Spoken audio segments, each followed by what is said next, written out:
Hello students. आज goods and services tax की class में हम पढ़ेंगे amendment of registration and cancellation of registration. Last class में हमने प्रोसीजर फॉर रजिस्ट्रेशन पढ़ा था और ये देखा था कि क्या क्या प्रोसीजर फॉलो किए जाते हैं रजिस्ट्रेशन के समय जीएसटी के अंतर्गत। आज हम देखेंगे कि रजिस्ट्रेशन सर्टिफिकेट जो इशू हुआ है किसी पर्सन को, उस रजिस्ट्रेशन सर्टिफिकेट में अगर अमेंडमेंट करना है तो कैसे अमेंडमेंट किए जाएंगे और कौन कौन सा अमेंडमेंट है जो किए जा सकते हैं, और अगर रजिस्ट्रेशन सर्टिफिकेट को कैंसिल कराना है या रजिस्ट्रेशन कैंसिल कराना है तो उसके लिए क्या प्रोसीजर फॉलो होगा। चलिए स्टार्ट करते हैं। तो अमेंडमेंट ऑफ रजिस्ट्रेशन सेक्शन 28 में दिया गया है, a registered person may need to make some changes amend in the registration application. There are two categories of detail in registration application: core and non-core fields. Registration certificate में registration application में कुछ ऐसी fields हैं जो core fields होती हैं और कुछ नॉन कोर फील्ड्स होती हैं। जो सर्टिफिकेट इशू होता है उसमें कुछ कोर फील्ड्स होती हैं और कुछ नॉन कोर फील्ड्स होती हैं। चलिए पहले हम एक रजिस्ट्रेशन सर्टिफिकेट का स्पेसिमेन कॉपी देख लेते हैं कि रजिस्ट्रेशन सर्टिफिकेट दिखता कैसा है। तो ये आपके सामने एक रजिस्ट्रेशन सर्टिफिकेट है। ये रजिस्ट्रेशन सर्टिफिकेट है, देखिए फॉर्म पे लिखा है government of India form GST REG 6। हमने लास्ट क्लास में डिस्कस किया था कि रजिस्ट्रेशन सर्टिफिकेट जो है वो जीएसटी REG 6 फॉर्म पे इशू होता है और ये पूरा फॉर्म है जिसमें रजिस्ट्रेशन नंबर, जिसे हम GSTIN नंबर कहते हैं, वो लिखा हुआ है। लीगल नेम जो है प्रोप्राइटर का नाम लिखा हुआ है। Trade name Mamata Kirana store, ये फर्म का नाम है। Institution, address of principal place of business, principal place of business दिया हुआ है। और वैलिडिटी फ्रॉम कब से ये रजिस्ट्रेशन इफेक्टिव हुआ है वो डेट लिखी हुई 26 जनवरी 2018। उसके बाद नेक्स्ट पेज पे इसके एक एनेक्सर ए है जिसमें GSTIN नंबर, वही रजिस्ट्रेशन नंबर ही GSTIN नंबर है। लीगल नेम प्रोप्राइटर का नाम है और उसके बिजनेस का नाम यानी फर्म का नेम है। Additional place of business, additional place of business कोई नहीं है, 0 है। इसी के साथ में एनेक्सर बी दिया हुआ है जिसमें फिर से वही GSTN, legal name, trade name और प्रोप्राइटर की डिटेल दी हुई है। प्रोप्राइटर कौन है, प्रोप्राइटर का नाम है, प्रोप्राइटर का स्टेटस है, क्या स्टेटस है, प्रोप्राइटर से फर्म है, और डेजिग्नेशन रेसिडेंशियल क्या है, उत्तर प्रदेश है। तो रजिस्ट्रेशन सर्टिफिकेट कुछ इस तरीके का होता है। इसमें कुछ फील्ड्स जो हैं जो कोर फील्ड्स होती हैं और कुछ नॉन कोर फील्ड्स होती हैं। अब डिस्कस करते हैं कि कौन सी कोर फील्ड्स होती हैं और कौन सी नॉन कोर फील्ड्स होती हैं। Core fields are name of a business, business का नाम जिससे हमने देखा ममता किराना स्टोर, बिजनेस का name. Legal name if there is no change in PAN, PAN अगर चेंज नहीं होता, इसको हम आगे डिस्कस करेंगे अभी क्या है इसका मतलब। Addition and deletion of stake holders, principal place of business other than change in state, और additional place of business other than change in state.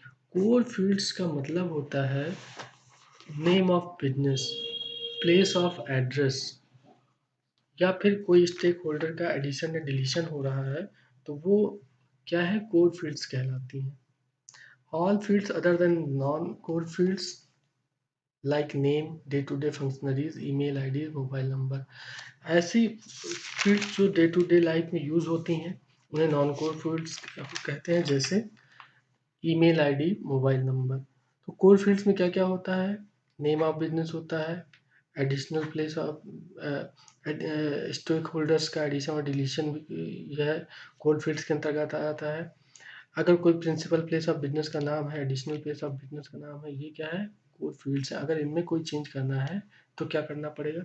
In case of change in core information in the registration application, the taxable person will apply for amendment within 15 days of the event necessitating the change. The proper officer will approve the amendment within next 15 days. अगर core field में कोई change करना है, core field means business का नाम change करना है, जैसे ममता किराना स्टोर फर्म का नाम है, आप फर्म का नाम चेंज करके उसे रखना चाहते हैं श्री राम जनरल स्टोर। तो इस केस में अगर आप नाम चेंज करना चाहते हैं फर्म का तो आपको आपको अमेंडमेंट के लिए अप्लाई करना पड़ेगा। मीन्स अगर आपका बिजनेस हजरतगंज लखनऊ में है, प्लेस ऑफ बिजनेस आपका principal place of business Hazratganj Lucknow है, आप अपने प्रिंसिपल प्लेस को चेंज करना चाहते हैं, यहाँ से ट्रांसफ़र करके मान लीजिए आप कपूरथला ले जाना चाहते हैं, तो आपका प्रिंसिपल प्लेस ऑफ बिजनेस क्या हो जाएगा? कपूरथला लखनऊ। तो अगर आप principal place of business change करना चाहते हैं तो उसके लिए भी आपको एप्लीकेशन डालना पड़ेगा जीएसटीएन पोर्टल पे, और वो एप्लीकेशन रजिस्ट्रेशन कोर, क्योंकि ये दोनों कोर फील्ड्स हैं, कोर फील्ड में चेंज करने के लिए एप्लीकेशन डालना होगा। और एप्लीकेशन जब कब डालना होगा? जब ऐसा किया जाएगा, मान लीजिए बिजनेस का नाम चेंज कर दिया गया है, तो उसी डेट को, जब से बिजनेस नाम चेंज किया गया है, उस डेट से 15 दिन के अंदर amendment for registration certificate apply करना पड़ेगा, अमेंडमेंट के लिए अप्लाई करना पड़ेगा। और अप्लाई करने के बाद 15 दिन के बाद प्रॉपर ऑफिसर 15 दिन के अंदर प्रॉपर ऑफिसर अमेंडमेंट ग्रांट कर देगा, अगर ग्रांट करने की सिचुएशन सारी सही होंगी तो। For other changes non core information, अगर नॉन कोर इन्फॉर्मेशन है, no approval of the proper officer is required. Non core information जैसे मोबाइल नंबर, ईमेल आईडी अगर चेंज करनी है तो ये नॉन कोर इन्फॉर्मेशन है, इनको चेंज करने के लिए प्रॉपर ऑफिसर की परमिशन की ज़रूरत नहीं है, ना ही अप्रूवल की ज़रूरत है। तो and the amendment can be affected by the taxable person on his own on the common portal. Common portal पे जाके वो पर्सन क्या कर सकता है? खुद ही अमेंड कर सकता है मोबाइल नंबर और ईमेल आईडी। तो प्रोसीजर देख लेते हैं कैसे फॉलो होगा अमेंडमेंट के लिए। तो procedure for amendment, registered person और यूआईएन होल्डर, अगर कोई registered person UIN holder non core areas, for example mobile number, email ID को चेंज करना चाहता है तो कहाँ जाएगा? Amendment carried out on GST common portal. Amendment कहाँ पे किया जाएगा? जीएसटी कॉमन पोर्टल पे जाए करना होगा। पर्सन क्या करेगा? अपना जीएसटीएन पोर्टल पे जाएगा, जीएसटीएन पोर्टल पे जाएगा और वहाँ पे अपने अकाउंट में लॉगिन करेगा। अपडेट, यूज़र अपडेट ऑप्शन में जा करके वो अपना मोबाइल नंबर, नया मोबाइल नंबर अपडेट करेगा। और नया मोबाइल नंबर अपडेट करने के पहले एक ओटीपी उसके मोबाइल पे जाएगा और उस ओटीपी को सबमिट करके वो ओटीपी से वेरीफाई करा देगा, तो नया मोबाइल नंबर अपडेट हो जाएगा। और फर्दर आगे जितनी भी इंफॉर्मेशन थ्रू मोबाइल उसके पास आ रही है वो नए नंबर पे आएंगी। इसी तरह ईमेल आईडी भी अपडेट की जाएगी। तो अमेंडमेंट ग्रांट कर दिया जाएगा, अगर नॉन कोर इन्फॉर्मेशन है तो वो आराम से रजिस्ट्रेशन सर्टिफिकेट में अमेंड हो जाएंगे। अगर कोर इन्फॉर्मेशन है, कोर इन्फॉर्मेशन मीन बिजनेस का नाम चेंज हो रहा है, फर्म का नाम चेंज हो रहा है, ममता किराना स्टोर से श्री राम जनरल स्टोर किया जा रहा है, principal place of business change हो रहा है, हजरतगंज लखनऊ से चेंज होकर के कपूरथला हो रहा है, तो उस केस में submission of application with in 15 days of the change. Application submit करना पड़ेगा उस रजिस्टर्ड पर्सन को 15 दिन के अंदर, जब भी ऐसा चेंज वो टेक प्लेस होगा, जैसे ही वो चेंज किया जाएगा। कहाँ करेगा? जीएसटी कॉमन पोर्टल यानी जीएसटीएन पे करेगा, मीन्स gst.gov.in के पोर्टल पे जाएगा और अपने अकाउंट में लॉगिन करेगा और वहाँ पर एप्लीकेशन फिल करेगा। और वो एप्लीकेशन कौन सा होगा? जिसका नाम हमने अभी देखा था, एप्लीकेशन फिल करेगा। और एप्लीकेशन जो है जीएसटी कॉमन पोर्टल पे जब एप्लीकेशन फिल कर देगा तो वो एप्लीकेशन किसके पास जाएगा? प्रॉपर ऑफिसर के पास जाएगा। वो प्रॉपर ऑफिसर क्या करेगा? Permission to be granted within next 15 days. Application मिलने के 15 दिन के बाद रजिस्ट्रेशन सर्टिफिकेट अमेंड कर देगा प्रॉपर ऑफिसर। लेकिन अगर प्रॉपर ऑफिसर कुछ डिस्क्रिपेंसीज पाता है, but if proper officer is not the opinion that amendment is unwarranted और documents furnished are incomplete incorrect, लेकिन प्रॉपर ऑफिसर का ओपिनियन ये है कि जो अमेंडमेंट है ये ज़रूरी नहीं है, ये नहीं करना चाहिए, या फिर अमेंडमेंट से संबंधित जो डॉक्यूमेंट अपलोड किए गए हैं या इंफॉर्मेशन प्रोवाइड की गई है वो इनकरेक्ट है, तो उस केस में within 15 working days the receipt of the application, application के रिसिप्ट रिसीव होने के 15 दिन के अंदर proper officer will serve a SCNY application for amendment should not be rejected. एक शोकेस नोटिस, SCN का मतलब है शोकेस नोटिस। प्रॉपर ऑफिसर एक शोकेस नोटिस इशू करेगा और क्वेरी करेगा क्यों ना आपका अमेंडमेंट एप्लीकेशन रिजेक्ट कर दिया जाए। क्यों कर दिया जाए? क्योंकि प्रॉपर ऑफिसर को लगता है कि अमेंडमेंट की ज़रूरत नहीं है, या फिर जो डॉक्यूमेंट आपने अपलोड किए हैं वो इनकम्प्लीट हैं, इनकरेक्ट हैं। तो इस केस में क्यों आपका अमेंडमेंट रिजेक्ट कर दिया जाए। ये नोटिस जब मिलेगी, if registered person replies to the notice within 7 working days.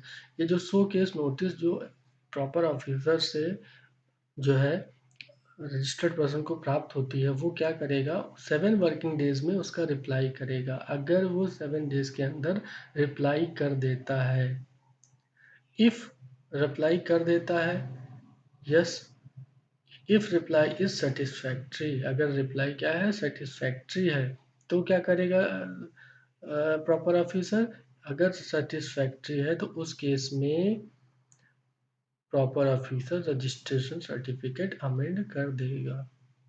लेकिन अगर उसका रिप्लाई जो नोटिस है उसका रिप्लाई सेटिस्फैक्ट्री नहीं है तो application for amendment shall be rejected. Proper officer उसके एप्लीकेशन को रिजेक्ट कर देगा। यहाँ पे एक बात और देख लेनी चाहिए कि अगर रजिस्टर्ड पर्सन उस नोटिस का जो शोकेस नोटिस इशू है प्रॉपर ऑफिसर के द्वारा उसका reply with in 7 working days नहीं करता, तो उस केस में भी एप्लीकेशन फॉर अमेंडमेंट रिजेक्ट कर दिया जाएगा। यहाँ पे एक चीज़ और देख लेते हैं कि जो प्रॉपर ऑफिसर जो है, जो document furnish are incomplete incorrect का मतलब क्या है। इनकम्प्लीट इनकरेक्ट का मतलब है, फॉर एग्जांपल जैसे आपने जैसे बिजनेसमैन ने जिसका हजरतगंज में उसकी शॉप थी, हजरतगंज से उसने ट्रांसफ़र किया कपूरथला में। तो अब कपूरथला में ट्रांसफ़र करने के लिए उसे कपूरथला में जहाँ पे भी जिस शॉप में है उसकी जिस शॉप में उसने अपनी नई शॉप रन की है उस शॉप का एड्रेस चाहिए होगा। ठीक है, एड्रेस के लिए एड्रेस प्रूफ देना पड़ेगा। एड्रेस प्रूफ में क्या देना पड़ेगा, अगर खुद की शॉप होगी तो क्या देना पड़ेगा, उस शॉप की ओनरशिप का डॉक्यूमेंट देना पड़ेगा। अगर वो शॉप खुद की नहीं है, रेंट की है, तो रेंट एग्रीमेंट देना पड़ेगा और NOC देना पड़ेगा।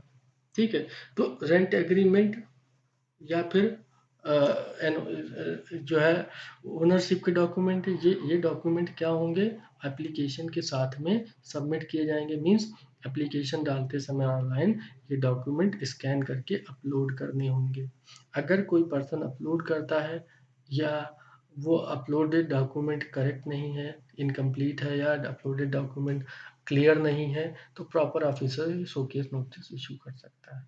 ठीक है, इंफॉर्मेशन इनकम्प्लीट है, जैसे शॉप का एड्रेस आपने सीधे कपूरथला लिख दिया, कपूरथला तो बहुत बड़ा है, आपको कपूरथला में कहाँ पे है, शॉप नंबर, लैंडमार्क ये भी देना पड़ेगा। तो प्रॉपर ऑफिसर इसलिए भी नोटिस इशू करेगा कि आप ये आपका इंफॉर्मेशन इनकम्प्लीट है, इससे पहले कंप्लीट करिए। तो आपको कंप्लीट करना है 7 वर्किंग डेज में। अगर नहीं करते हैं तो क्या होगा, amendment for application for amendment reject हो जाएगा। अगर आप करेक्ट कर देते हैं और सेटिस्फाई हो जाता है प्रॉपर ऑफिसर, तो आपका सर्टिफिकेट क्या करेगा, अमेंड कर देगा। इसके बाद if the proper officer fails to take any action, अगर प्रॉपर ऑफिसर कोई भी एक्शन लेने से चूक कर देता है या कोई एक्शन नहीं लेता है, कब नहीं लेता, within a period of 15 working days from the date of submission of the application. अगर प्रॉपर ऑफिसर, देखिए जब amendment for registration application submit किया जाएगा तो प्रॉपर ऑफिसर के पास क्या ऑप्शन है, दो ऑप्शन है। पहला ऑप्शन कि वो सर्टिफिकेट क्या करे, अमेंड कर दे। दूसरा ऑप्शन है कि वो एक शो केस नोटिस इशू करे, मीन्स एक नोटिस इशू कर दे कि क्यों ना आपका रजिस्ट्रेशन सर्टिफिकेट, आपका amendment for application, amendment amendment for registration जो एप्लीकेशन आपने डाला है उसको रिजेक्ट कर दिया जाए। मीन्स या तो या तो रजिस्ट्रेशन अमेंड करेगा या फिर शोकेस नोटिस इशू करेगा। कब तक करेगा? विद इन 15 वर्किंग डेज में।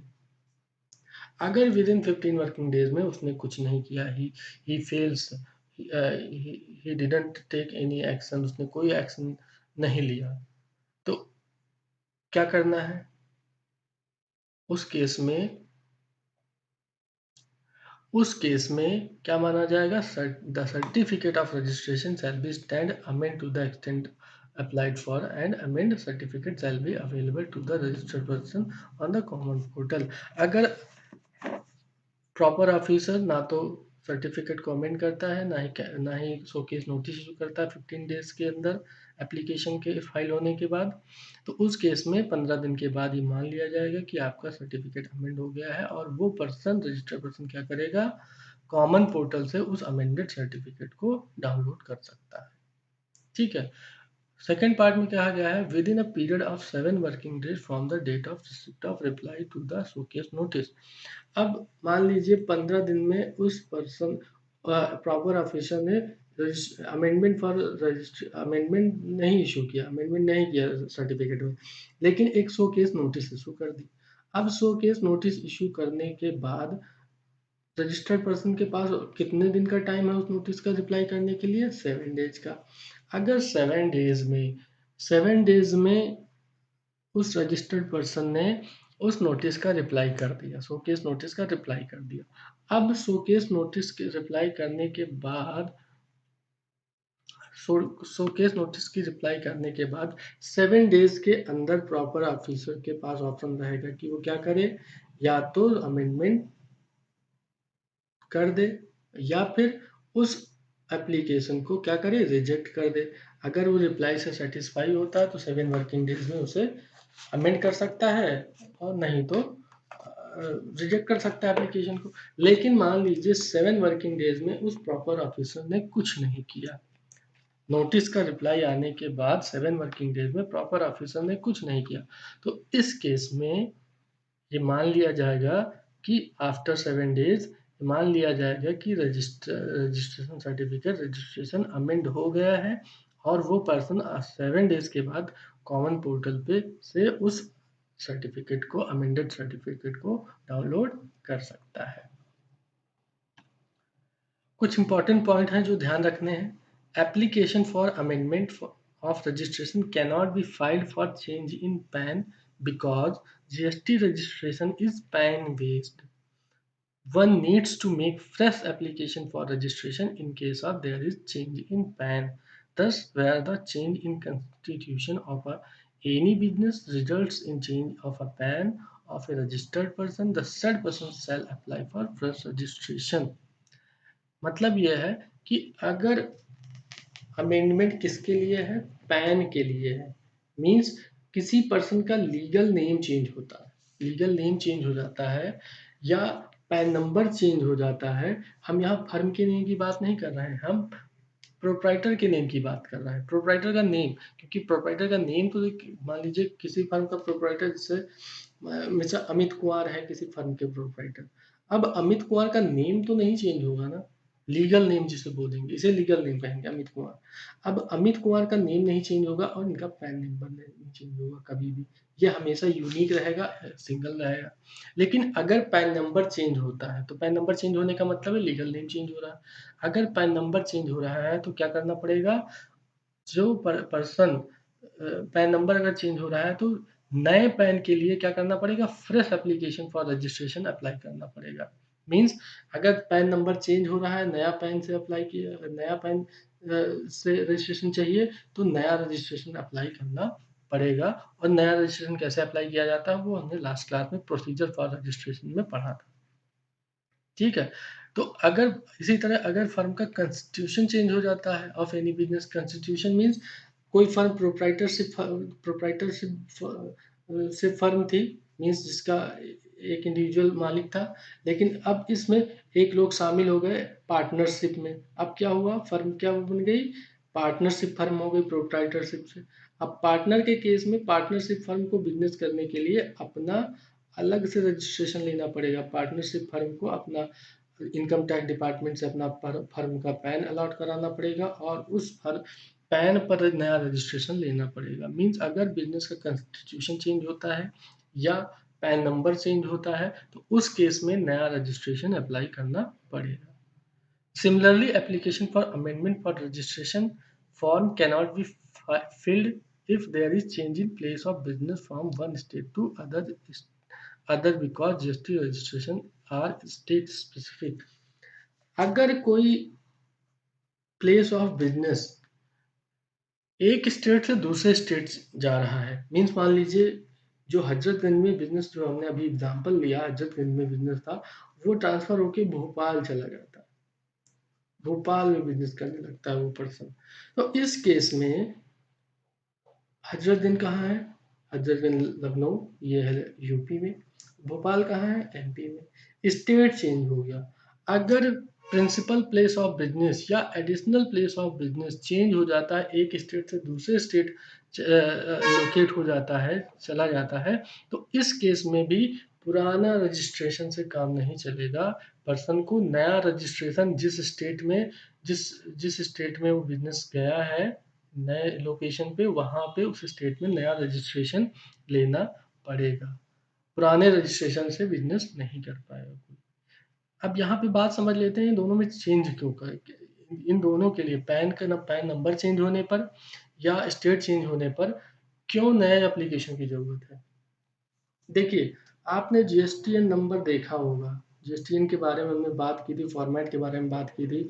हमने कहा था कि जो पहले जीएसटीएन के जो पहले दो जीएसटीआईएन नंबर के जो पहले दो डिजिट होते हैं वो स्टेट कोड होता है और उसके बाद 10 डिजिट में जो है टैक्स पेयर का पैन नंबर होता है। ठीक है, तो अगर स्टेट चेंज होगा तो क्या हो जाएगा, जीएसटीआईएन नंबर में या जीएसटी नंबर जिसको हम शॉर्ट में कह देते हैं, उसमें जीएसटीआईएन नंबर चेंज हो जाएगा क्योंकि स्टेट पहले स्टेट का नाम चेंज होगा। पैन चेंज होगा तो भी जीएसटीआईएन नंबर चेंज हो जाएगा, यानी जीएसटीआईएन नंबर ही बदल जाएगा। जिस केस में जीएसटीआईएन नंबर ही बदल जाता है उस केस में ऐसे चेंज के लिए आपको क्या करना पड़ेगा, नया रजिस्ट्रेशन अप्लाई करना पड़ेगा। ठीक है, तो स्टेट के केस में स्टेट कोड चेंज हो जा रहा है और पैन के केस में पैन नंबर चेंज हो जा रहा है, जिसकी वजह से क्या हो रहा है, जीएसटीआईएन नंबर ही पूरा का पूरा बदल जाता है। इसलिए अगर जीएसटीआईएन नंबर बदल जा रहा है तो नया जीएसटीआईएन नंबर के लिए अप्लाई करना पड़ेगा, यानी नया एप्लीकेशन डालना पड़ेगा। अब बात करते हैं कैंसिलेशन और suspension of registration. Cancellation of GST registration simply means that the taxpayer will not be a GST registered person anymore. He will not have to pay or collect GST. GST का suspend होना या suspension of GST का मतलब है, वो sorry, cancellation of GST का मतलब है, जीएसटी रजिस्ट्रेशन कैंसिलेशन का मतलब है कि वो पर्सन जो टैक्स पेयर है उसका अगर रजिस्ट्रेशन कैंसिल हो जाता है तो वो जिस डेट से कैंसिल हुआ उस डेट से रजिस्टर्ड पर्सन नहीं रह गया, पहली बात। दूसरी चीज कि वो उस डेट के बाद से ना तो कोई जीएसटी कलेक्ट करेगा और ना ही कोई जीएसटी पे करेगा। मीन्स वो अपने कस्टमर से जो इनवॉइस, पहली चीज तो टैक्स इनवॉइस ही नहीं इशू करता क्योंकि जीएसटी रजिस्ट्रेशन नहीं है। अपने कस्टमर से जो गुड्स या सर्विसेज सेल कर रहा है या प्रोवाइड कर रहा है उनसे जीएसटी कलेक्ट नहीं कर सकता। ओके, अब the cancellation can either be initiated by the department on their own motion or the registered person can apply for cancellation of their registration. Means इसका ये है कि cancellation of registration, voluntary cancellation by registration दो तरह से हो सकता है, या तो voluntary cancellation by registered person, means जो टैक्स पेयर है वो वॉलेंट्रीली क्या करे, अपने रजिस्ट्रेशन को कैंसिल करा दे, या फिर suo motu cancellation bye the department, जो जीएसटी डिपार्टमेंट है वो खुद से ही रजिस्ट्रेशन कैंसिल कर दे। वॉलंटरी रजिस्ट्रेशन कैंसिलेशन क्या है, वॉलंटरी कैंसिलेशन क्या है, where the registered person no more require the registration, जब से कोई पर्सन चाहता है कि वो रजिस्टर्ड पर्सन ना रहे तब से वो कैंसिलेशन करा सकता है। सुओ मोटो कैंसिलेशन क्या है? Where the proper officer consider the registration of a person liable for cancellation in view of certain defaults. Proper officer को लगता है कि ये पर्सन जो है, जो टैक्सपेयर है, ये कुछ सर्टेन डिफॉल्ट्स कर रहा है, इसलिए इसे इसका रजिस्ट्रेशन कैंसिल कर देना चाहिए। तो उस केस में डिपार्टमेंट रजिस्ट्रेशन कैंसिल कर सकता है। कैसे कैंसिल करेगा, कौन कौन से वो डिफॉल्ट होंगे, वो हम आगे अभी देखेंगे। तो सबसे पहले देखते हैं कि वॉलंटरी कैंसिलेशन ऑफ रजिस्ट्रेशन कैसे होता है, उसका मतलब क्या है और कब होता है। तो voluntary cancellation by registered person, कोई रजिस्टर्ड पर्सन है जो खुद से अपना रजिस्ट्रेशन कैंसिल कराता है। क्यों कराता है? Why does the taxpayer wish to cancel his registration? क्यों कोई रजिस्टर्ड पर्सन अपने सर्टिफिकेट को, अपने रजिस्ट्रेशन को कैंसिल कराएगा? कब करा सकता है? The business has been transferred fully. कोई बिजनेस क्या होता है? ट्रांसफर्ड हो जाता है पूरी तरीके से। अमेलगमेटेड, डीमर्ज और अदरवाइज। अदरवाइज में हम कह सकते हैं कि business transferred by succession. Transferred by succession. Succession का मतलब है उत्तराधिकार। मीन्स अगर कोई बिजनेस क्या होता है, अमलगमेट हो जाता है। एक दो कंपनियां थी, अलग अलग बिजनेस कर रही थी, दोनों के पास जीएसटीआईएन नंबर था। ठीक है, ए कंपनी थी और दूसरी बी कंपनी थी। अब दोनों कंपनियां मर्ज होकर के, अमेलगमेट होकर के एक नई कंपनी सी लिमिटेड बन गई हैं। अब सी लिमिटेड को बिजनेस करने के लिए क्या करना पड़ेगा? नया रजिस्ट्रेशन अप्लाई करना पड़ेगा अपने पैन से। सी लिमिटेड अपने पैन से नया रजिस्ट्रेशन अप्लाई करेंगी। ए लिमिटेड क्या हुआ? ट्रांसफर हो गई कहाँ? सी लिमिटेड में। बी लिमिटेड कहाँ ट्रांसफर हो गई? सी लिमिटेड में। तो ए लिमिटेड फुल्ली ट्रांसफर हो गई, बी लिमिटेड भी फुल्ली ट्रांसफर हो गई। ए लिमिटेड और बी लिमिटेड को अपना रजिस्ट्रेशन सर्टिफिकेट क्या कराना पड़ेगा? खुद ही कैंसिल कराना पड़ेगा। मीन्स वॉलेंट्री कैंसिल कराना पड़ेगा। Otherwise dispose. अदरवाइज डिस्पोज का मतलब है किसी भी कारण से बिजनेस बंद कर दिया गया हो। उसमें एक चीज और शामिल हो सकता है, cancellation by succession. Cancellation to succession, business transfer to succession. Succession के कारण मीन्स मान लीजिए कोई एक पर्सन है, मिस्टर एक्स, उनका बिजनेस चल रहा था, अचानक से उनकी डेथ हो जाती है। उस केस में वो बिजनेस ट्रांसफर हो गया उनके लीगल हेयर्स को। लीगल हेयर्स यानी उनके बच्चों को, उनकी पत्नी को, या किसी को भी जो जो भी लीगली उनके उत्तराधिकारी हैं, उनको बिजनेस ट्रांसफर हो गया। तो उस केस में लीगल हेयर्स को क्या कराना पड़ेगा? जो उनके पिताजी का जीएसटी नंबर था, जो टैक्स पेयर थे, उनका रजिस्ट्रेशन कैंसिल कराना पड़ेगा और अपने नाम से, अपने पैन से नया रजिस्ट्रेशन लेना पड़ेगा। ठीक है। द ट्रांसफरी और अ न्यू कंपनी और amalgamation demerger has to get registered. नई कंपनी को रजिस्ट्रेशन कराना है या नए पर्सन को रजिस्ट्रेशन कराना है। और transferor will cancel its registration if it ceases to exist, यानी कि जब से बिजनेस बंद हुआ तब से उन्हें क्या कराना पड़ेगा? रजिस्ट्रेशन कैंसिल कराना पड़ेगा। There is a change in constitution of business. हमने पहले डिस्कस किया कि अगर बिजनेस कंस्टिट्यूशन चेंज हो जाता है तो क्या कराना पड़ेगा? नया रजिस्ट्रेशन लेना पड़ेगा। और पुराना क्या कराना पड़ेगा? कैंसिल कराना पड़ेगा। For example, private limited company public limited company में कन्वर्ट हो गई, तो प्राइवेट लिमिटेड कंपनी के पास अपना पैन होगा, अपने पैन पे रजिस्ट्रेशन उसने कराया होगा। लेकिन जब प्राइवेट लिमिटेड कंपनी कन्वर्ट हो जाती है पब्लिक लिमिटेड कंपनी, तो पब्लिक लिमिटेड कंपनी को नया पैन इशू कराना पड़ेगा। As a public limited company उस नए पैन पे उसे नया रजिस्ट्रेशन लेना पड़ेगा। और पुराना जो रजिस्ट्रेशन प्राइवेट लिमिटेड कंपनी के नाम था, उसे क्या करना पड़ेगा? कैंसिल करना पड़ेगा। इसी तरह कोई प्रोप्राइटरशिप फर्म है जो पार्टनरशिप में कन्वर्ट हो जाती है, तो नया रजिस्ट्रेशन किसके पैन पे होगा? फर्म के पैन पे नया रजिस्ट्रेशन लेना पड़ेगा। प्रोप्राइटरशिप पे जो रजिस्ट्रेशन था उसे कैंसिल कराना पड़ेगा। Okay.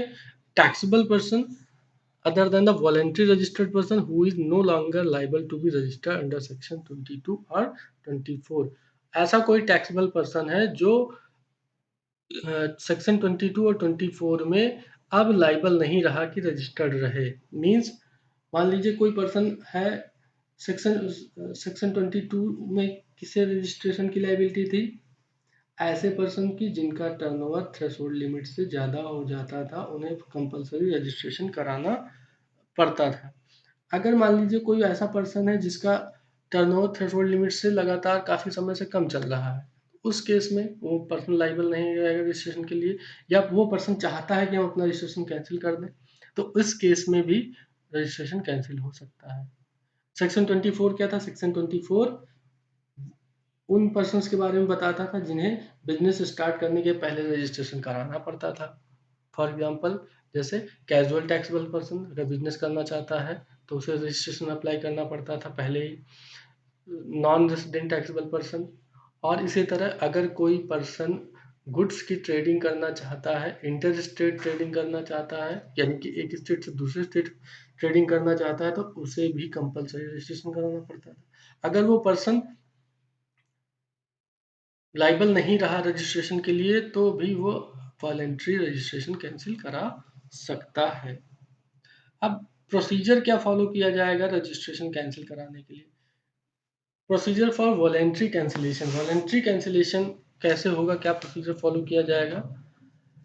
Cancellation in form GST REG 6। All those who can follow the above method must file the application for cancellation in form GST। ये जो ऐसे पर्सन है जो वॉलेंट्री रजिस्ट्रेशन कैंसिल करा रहे हैं, उन्हें क्या करना पड़ेगा? जीएसटी आरईजी 16 फॉर्म नंबर है, इस फॉर्म पे उन्हें क्या करना पड़ेगा? अप्लाई करना पड़ेगा। Application for cancellation has to be made in form GST REG 16। The following detail must include in form GST REG 16।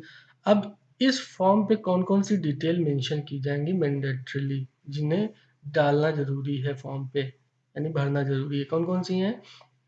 Detail of inputs, अगर कोई इनपुट टैक्स क्रेडिट रिमेन है तो उसकी detail. Semi finished goods held in stock on the date which cancellation of registration is applied. अब जिस date को apply किया गया उस डेट को कोई स्टॉक अगर है तो स्टॉक की भी डिटेल देनी पड़ेगी। लाइबिलिटी देयर ऑन, कोई लाइबिलिटी जीएसटी की लाइबिलिटी उनके ऊपर है तो वो भी उसके बारे में बताना पड़ेगा। डिटेल ऑफ पेमेंट, कितना उस टैक्स पीरियड में कितना टैक्स पे किया गया उसके बारे में भी बताना पड़ेगा। मीन्स इनपुट टैक्स क्रेडिट कितना है, टैक्स पेमेंट कितना किया है, लाइबिलिटी अभी कितनी बची हुई है, और स्टॉक कितना है, ये सारी इंफॉर्मेशन फॉर्म के थ्रू मेंशन करनी पड़ेंगी जिस डेट को एप्लीकेशन सबमिट किया जा रहा है। अब उसके बाद जब एप्लीकेशन सबमिट हो जाएगा तो the proper officer has to issue an order for cancellation in form GST REG 19 within 30 days from the date of application. The cancellation will be effective from the date determined by the officer and he will notify the taxable person। जब ये form apply कर दिया जाएगा तो proper officer के पास ये form पहुंचेगा। Proper officer क्या करेगा? एक ऑर्डर इशू करेगा कैंसिलेशन का। फॉर्म किस फॉर्म पे इशू करेगा? Form GST REG 19। आरईजी 19 एक फॉर्म पीडीएफ फॉर्म होगा जो विद इन 30 डेज, एप्लीकेशन के 30 डेज के अंदर उसे इशू करेगा कि फॉर्म पे, सर्टिफिकेट पे लिखा होगा कि इस डेट से आपका रजिस्ट्रेशन कैंसिल किया जाता है। जो भी डेट उस पर मेंशन होगी वो डेट कौन मेंशन करेगा? प्रॉपर ऑफिसर ही डिसाइड करेगा। इसके अलावा क्या हो सकता है? The provided that during pendency of the proceeding relating to the cancellation of registration filed by the registered person, the registration may be suspended for such period and in such manner as may be prescribed।